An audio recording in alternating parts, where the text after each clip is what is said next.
नमस्कार। बात पतेगी में आपका स्वागत है। मैं हूं अखिलेश शर्मा। एक बार फिर से राहुल गांधी ने महाराष्ट्र में विधानसभा चुनाव में धांधली का मुद्दा उठाया है। राहुल गांधी ने इस बार ये आरोप भारत की धरती पर नहीं बल्कि विदेश में जाकर लगाया है। दरअसल राहुल गांधी इन दिनों अमेरिका की यात्रा पर हैं और बोस्टन की ब्राउन यूनिवर्सिटी में अपने संबोधन में उन्होंने महाराष्ट्र विधानसभा चुनाव में कथित धांधलियों को लेकर एक बार फिर से अपनी आवाज बुलंद की। राहुल गांधी ने इस बारे में कई सारे सवाल उठाए हैं। उन्होंने पूछा है कि आखिर क्या कारण है कि शाम 5:30 बजे से लेकर 7:30 बजे के बीच करीब 65 लाख लोगों ने वोट डाले। उन्होंने कहा कि 65 लाख वोट डालने में तो रात के 2 बज जाते, क्योंकि एक वोट डालने में औसतन 3 मिनट का समय लगता है। लेकिन रात को 2 बजे तक वोटिंग नहीं हुई, तो क्या कारण है कि 2 घंटों में ही इतने ज्यादा वोट डाल दिए गए। ये बात उन्होंने यहाँ पर कही है। इससे पहले भी आप जानते हैं कि भारत में जब वो थे, तो वो चाहे लोकसभा सत्र के दौरान हो, जब उन्होंने शिवसेना यूबीटी के नेताओं के साथ एक प्रेस कॉन्फ्रेंस की थी, उसमें भी महाराष्ट्र विधानसभा चुनाव को लेकर उन्होंने सवाल उठाए थे। और उससे पहले भी वो महाराष्ट्र विधानसभा चुनाव को लेकर सवाल उठा चुके हैं। तब उन्होंने ये कहा था कि महाराष्ट्र में जो 2 विधानसभा चुनाव थे, 2019 और 2024 के बीच में, उसमें जितने मतदाता थे और 2024 के लोकसभा चुनाव और 2024 के विधानसभा चुनाव के बीच में जो मतदाता ने जोड़े गए, इनकी संख्या में भारी अंतर है। ये भी एक आंकड़ा है जो राहुल गांधी ने दिया था। मैं आपको वो आंकड़ा ही बता देता हूं। तब उन्होंने कहा था कि करीब 40 लाख मतदाताओं ने कहा था कि जोड़े गए। ये बात हुई थी लोकसभा चुनाव से के बाद की बात है। और इसमें करीब हिमाचल प्रदेश की पूरी आबादी के बराबर 39 लाख मतदाता जोड़ दिए गए थे। ये बात उन्होंने कही थी। और उन्होंने ये भी कहा था कि जो महाराष्ट्र की पूरी पॉपुलेशन है वयस्क मतदाताओं की, वो 9.54 करोड़ है, जबकि विधानसभा चुनाव में जो मतदाता थे वो 9 करोड़ 70 लाख के करीब थे। तो उन्होंने कहा कि ये एक बड़ा अंतर है जो दिखाई दे रहा है। तो इसको लेकर के भी उन्होंने सवाल उठाए थे। हालांकि आपको यहाँ पर ये बता दें कि ये बातें जो है महाराष्ट्र विधानसभा चुनाव को लेकर, जैसा मैंने कहा कि राहुल गांधी ने पहले भी उठाई हैं और चुनाव आयोग की ओर से इस पर जवाब भी आया है। चुनाव आयोग के सूत्रों ने तब भी ये कहा था, तब उन्होंने 2-3 बातें अलग अलग तौर पर कही थी। पहली बात तो उन्होंने ये कही थी कि जो वीवीपैट का और नतीजों का मिलान होता है, वो मिलान किया गया था। हर असेंबली कॉन्स्टिट्यूंसी पर 5 पोलिंग सेंटर पर वीवीपैट और ईवीएम के वोट मिलाए गए थे। और इस तरह से पूरे महाराष्ट्र में करीब 1,500 मिलान किए गए थे। और उन्होंने ये पाया था कि इसमें कहीं भी कोई गड़बड़ी नहीं है। एक भी जगह जो वीवीपैट का नतीजा है वो ईवीएम से अलग नहीं गया। तो ये तो पहली बात हुई। और जहां तक मतदाताओं का प्रश्न कि क्या मतदाता जोड़ दिए गए या अधिक मतदाताओं ने वोट डाला, इसको लेकर के भी चुनाव आयोग के सूत्र जो है वो ये स्पष्ट कर चुके हैं कि ये जो पूरी प्रक्रिया है, इसका पालन किया गया था इसमें।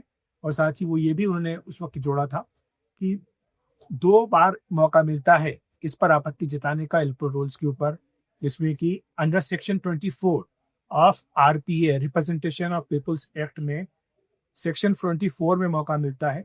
और साथ ही इलेक्टोरल रोल्स जो होती है सेक्शन 22, उसमें किसी को जुड़वाया जा सकता है और सेक्शन 23 के तहत नाम जुड़वाया जा सकता है या फिर हटवाया जा सकता है। लेकिन कहीं पर भी जो है आपत्ति नहीं की गई। जबकि राजनीतिक दल के जो प्रतिनिधि होते हैं, जो नुमाइंदे होते हैं, वो चुनाव आयोग के सामने जाहिर सी बात है कि इलेक्टोरल रूल्स के सामने जब करेक्शन होते हैं तब अपनी ओर से आपत्तियां दर्ज कराते हैं। आपको याद होगा कि दिल्ली विधानसभा चुनाव में भी कुछ इसी तरह के आरोप लगाए गए थे और तब भी आयोग की ओर से स्पष्ट किया गया था कि इसमें जो एडिशन और डिलीशन की बात आ रही है उस पर आपत्तियां होती हैं और एक प्रक्रिया का हिस्सा होता है, और जिसके बाद जाकर के बात अपने वहां फाइनल इलेक्टोरल रूल्स तक पहुंचती है। तो महाराष्ट्र की जहां तक बात है, तब भी बार बार उन्होंने ये अपनी ओर से स्पष्ट किया कि वो चाहे ईवीएम का मसला हो, जिस पर कि तब भी सवाल उठाए गए थे।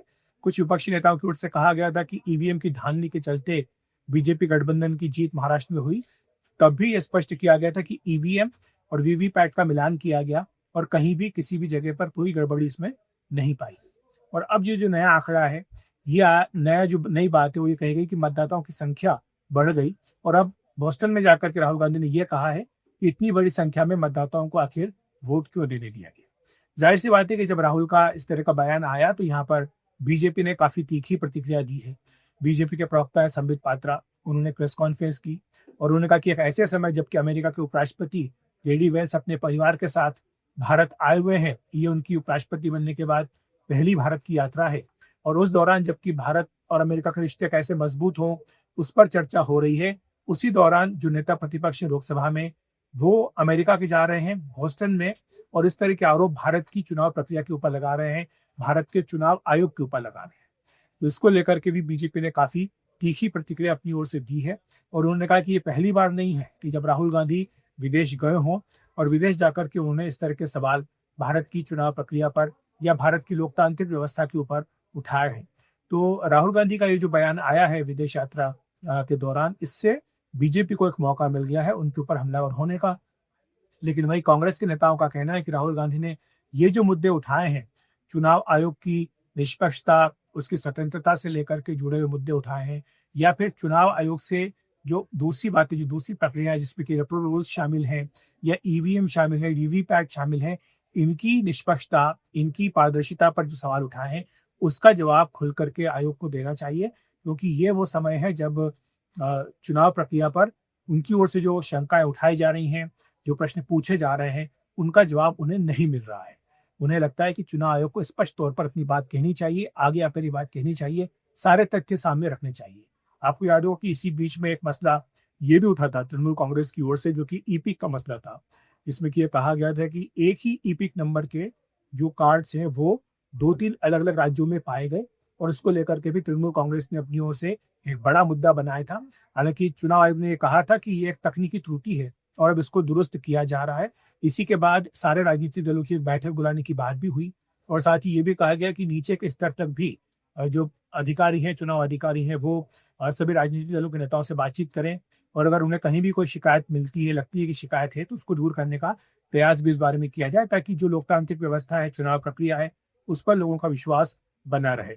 इसी के बीच ये भी कोशिश आयोग की ओर से की जा रही है कि जो आधार कार्ड है उसको जोड़ा जाए ईपिक कार्ड से, ताकि इसमें कहीं भी डुप्लीकेशन अगर होता है तो उससे बचा जा सके। अभी तक ये जो है वॉलंटरी होता है, क्योंकि सुप्रीम कोर्ट का इस बारे में आदेश है, लेकिन आयोग अपनी ओर से पहल करेगा कि जिन लोगों ने नाम नहीं जोड़े हैं आधार के साथ अपने मतदाता सूची में, उनसे पूछा जाएगा कि आखिर आपने ये कदम क्यों उठाया है, क्या आप चाहते हैं कि आपके आधार कार्ड को आपके मतदाता कार्ड से जोड़ दिया जाए। और अगर ऐसा होता है तो आयोग को ये लगता है कि जहाँ कहीं पर भी डुप्लीकेशन होता है या लोग माइग्रेट करते हैं एक जगह से दूसरी जगह पर, लेकिन अपना नाम कटवाना भूल जाते हैं या किसी कारण से उनका नाम नहीं कट पाता है मतदाता सूची, तो ऐसे में जो डुप्लीकेशन होता है उससे बचा जा सकेगा, और पूरी जो मतदाता सूची है वो ज़्यादा इसमें प्रमाणित तौर पर उभर करके सामने आएगी। ये कुछ ऐसे सुधार हैं जिन पर चर्चा लगातार चल रही है। इसी बीच में जो एक देश एक चुनाव की बात चल रही है, उसमें भी आप जानते हैं कि एक बड़ा सुधार ये भी आने की बात कही जा रही है कि पूरे देश में एक ही मतदाता सूची हो, एक साथ चुनाव हो। तो ऐसे में भी विपक्षी दलों की राय और साथ ही उनका समर्थन सरकार को चाहिए होगा। लेकिन निश्चित तौर पर जिस तरह से राहुल गांधी के मन में शंकाएं हैं चुनाव प्रक्रिया को लेकर, मतदान को लेकर, वीवीपैट को लेकर, ईवीएम को लेकर, मतदाता सूची को लेकर, नए मतदाताओं को लेकर, इन सारे सवालों पर जाहिर सी बात है कि जब तक कांग्रेस पार्टी को जवाब नहीं मिलेंगे, संतोषजनक जवाब नहीं मिलेंगे, तब तक शायद ये मुद्दा आगे भी आने वाले दिनों में गर्म रहेगा। तो बात पति की में इतना ही।